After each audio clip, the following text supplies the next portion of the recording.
Magandang araw na naman sa inyo mga kaboxing, update tayo sa paparating na laban ng nag-iisang angas ng Pinas John Riel Casimero at Froilan Saludar. Formal na nga po na inanunsyo ni Masayuki ng Pressure Boxing Promotions, ang rematch ni Froilan Saludar at Kitakor Ihara.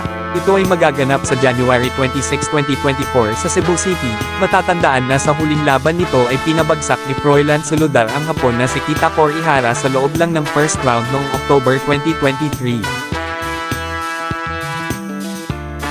Sa kabilang banda naman update tayo kay Casimero, may laban ang nag-iisang angas ng Pinas, posible itong maganap Marso o Abril ng kasulukuyang taon at dalawa ang pinagpipilian na posible niyang makakalaban. Ito ay si DJ Doheny na rank number 3 sa WBO at Liam Davis Inc. isang undefeated fighter na May 15 wins walang talo at lumalaban sa Super Bantamweight Division. Abangan natin yan mga kaboxing, pa-follow, like and share mga idolo. Maraming salamat.